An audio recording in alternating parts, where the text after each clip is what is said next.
Far too many civilians have been killed in Gaza. Israel has a right to go after the terrorists that are Hamas, but they also have an important responsibility to avoid civilian casualties. We need a hostage deal and we need a ceasefire. And I can't stress that strongly enough. The deal needs to get done. It needs to get done now. The more she ties herself back to the Biden administration by carbon copying Joseph Robinette Brandon on this, the more this will hurt her politically. Remember, Donald Trump has like a 30-point advantage on dealing with Israel-Palestine in comparison to Joe Biden. I don't know if there's any new polling that was done on how Americans perceive Kamala Harris.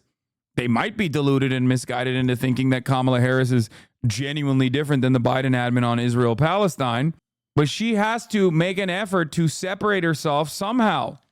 Think about it, man. You have a conversation with every American that you know. You ask them this question that I just asked. Every dollar spent on making this bomb that killed women and children in Gaza could have been spent on America's schools, healthcare, and infrastructure. Why do we do this? Who in America actually wants this? Ask that question. Would you rather give unconditional weapons to Israel that they use on women and children to the tune of billions of dollars, or spend that money on schools, feeding the children, feeding the hungry and the needy, building housing for homeless people, fixing our infrastructure?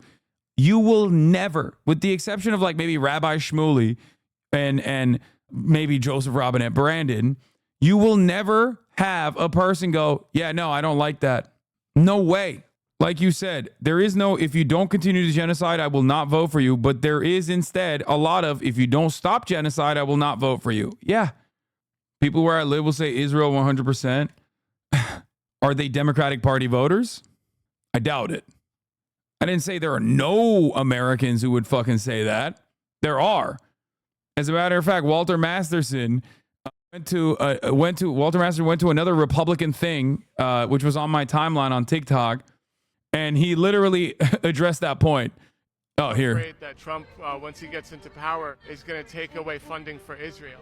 Why would he do that? He made Jerusalem on the Capitol. He's the only president that ever did that. Why would he take the money away? Well, I think he'll divert the money from Ukraine to Israel. Trump is going to give Israel carte blanche to go do what they got to do. Let's go Israel. Let's go. Leave him alone. Stop micromanaging Israel. Stop micromanaging Israel. We'd be done. There wouldn't be a war. Israel would be done if we'd stayed out of their business. Let him finish the job. Yes, thank you. Why are we funding foreign war? Why are we not funding our veterans? Yes, but I feel like we still need to keep sending money to Israel. I don't support these campus protesters. Trump talks about, just mowing them down. And when he gets elected, I still want to send money to Israel. I totally believe, because I'm a Christian woman, I totally believe in supporting Israel. We need to. You are being way too simple about this. If, in fact, Netanyahu were to start a full assault on Iran and subsequently ended up in a vulnerable position because Iran is going to attack, America would look weak by not responding, dude. That is the nuclear option that will destroy the Democratic Party's chances of winning the election no matter what. That is in Benjamin Netanyahu's pocket. That literally is a thing that I am warning against right now, which is cut this before that happens. There has not been a single inclination from the Israeli camp that they will stop at that. They will stop from doing that. They will not stop from doing that because they know we are going to defend them unconditionally no matter what. And if the 4,000 U.S. Marines that are currently in the region on aircraft carriers are drawn into war with Benjamin Netanyahu's October surprise, okay, it's going to be really shocking for a lot of people that go, oh my God, who could have foreseen this? How did we get here? As it stands currently, more than 50% of the American population does not want U.S. soldiers to be put in jeopardy for defending Israel. That is exactly what's going to happen if Benjamin Netanyahu chooses to unleash a multiple front war. If I can see it from over here, then I don't understand how the American government is not making this calculation. Checking in on the 40-plus swing state demographic POV from old Hasanabi head. What she said yesterday is overwhelmingly popular, even with right-wingers. People don't want her to say anything more because they're afraid she will come off as anti-Semitic, would risk blowing up a ceasefire, or they don't support the embargo, vast majority. The embargo is the only fucking tool that America has. The arms embargo is the only tool that America has, is the only threat that America has to stop Israel. If they don't use it, Benjamin Netanyahu is going to play his hand to do something completely insane in an effort to ensure the Trump victory come November. Trump is flailing right now. There's a lot of progressive momentum. All of that goes away when you start hearing about American Marines getting blown up in aircraft carriers because they went into war to defend Israel after Israel did some unimaginable heinous shit. And the regional actors responded to it understandably.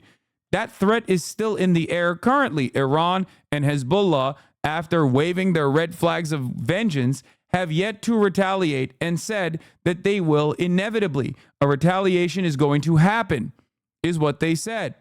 American officials are in Israel right now trying to manage the results of said retaliation, hoping that that retaliation resembles the last Iranian retaliation, which was very limited. Okay? Iran doesn't want ceasefire negotiations to be harmed by their retaliation. That's why they're waiting. I asked the Iranian UN mission whether Iran will delay its retaliation until after next week's ceasefire talks. Here's what they said. We hope that our response will be timed and conducted in a manner not to the detriment of the potential ceasefire.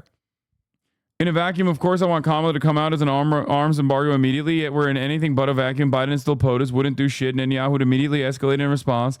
Kamala wouldn't be able to unilaterally respond until January. Nope. The reason why I say this is not because Kamala currently has the power to fucking change the trajectory with her own VP allowances, with her own VP powers. Kamala has the capacity to change the political trajectory by creating another pressure point on the Biden administration, given that she is under a fucking microscope right now and the media is eating out of the palm of her hand. Okay? In this opportunity, this is already a very popular idea. If they were to force Israel's hand, because Kamala creates a stress point on the Biden camp by showcasing a difference in opinion on how to move forward with Israel, then Biden has to respond. At that point, it's all a matter of a guy trying to preserve his legacy.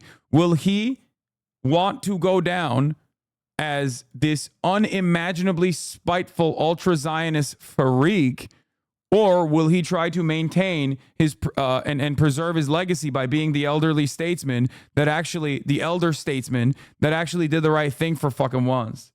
And considering that he does care about his fucking legacy a lot, and considering that the media immediately gave him that flower, saying he did step aside because, he did the right thing. He stepped aside. It was brave. It was bold. It was beautiful.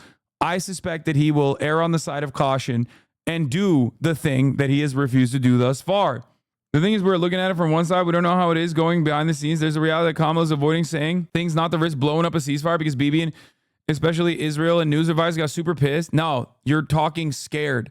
You're talking that like they are the power players here. We are the power players. You want to know why we're the power players? One phone call. That's it. One phone call. This has historically always happened. America makes a phone call, whether it be Ronald Reagan, whether it be Bill Clinton, whether it be Joe Biden. America makes one phone call like Joe Biden did in 2021. Israel stops the next day.